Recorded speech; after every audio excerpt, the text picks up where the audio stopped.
Si Aladdin, na anak ni Sultan Ali Adam, ay isang mabait at matulungin na Persyano. Ang kasintahan ni Aladdin ay si Florida. Ang sariling ama ni Aladdin ay mismong inangkin ang pinakamamahal niya. Labis na dinamdam ito ni Aladdin. Kahit matagal nang naninirahan si Aladdin sa loob ng kagubatan, naaalala niya pa rin ang minamahal na si Florida. Si Florante ay anak ni Duque Briseo at Reyna Floresca.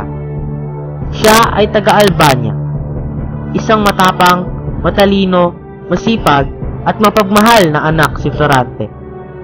Ang nagpapatibok sa puso niya ay walang iba kundi si Laura.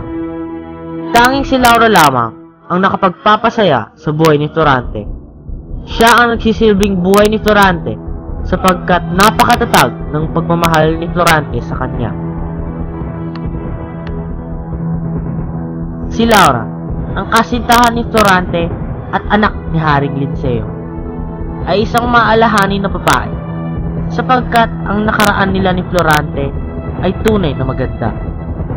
Sa bawat pag-alsa ni Florante, tanging si Laura lamang ang nag-aaruga sa kasintahan. Masasabing matibay ang relasyon nila ni Florante. Sa isang puno, nakagapos si Florante sapagkat dito siya ipinatapon ni Adolfo. Sa ilang sandali, habang ito ay nakatali sa puno, mayroong dalawang mabangis na leon tangkang kainin ang nanganganib na si Florante. Sa harap ng panganib, nagpaalam siya sa sarili ng bayan, ang Albania. Sa makatwid, nagpaalam siya sa kanyang kasintahang si Laura.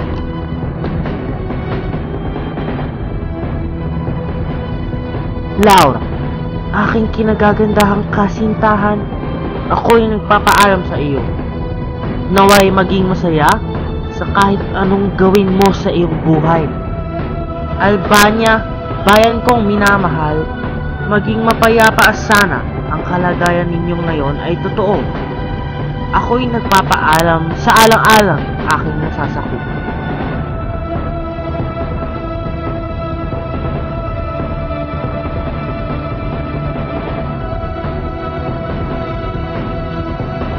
Lumalapit ang distansya ng leon kay Florante. Ngunit sa paglapit ng dalawang leon, mayroong tumama na pana sa isa dito. Nanggaling ang pana sa isang gererong Persyano ng Aladdin.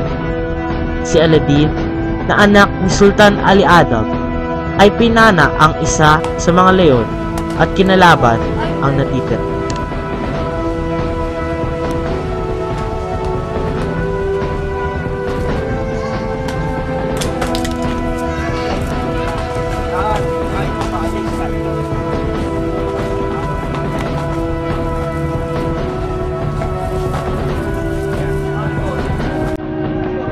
Tapos samahan mo siya dun sa upo kayo.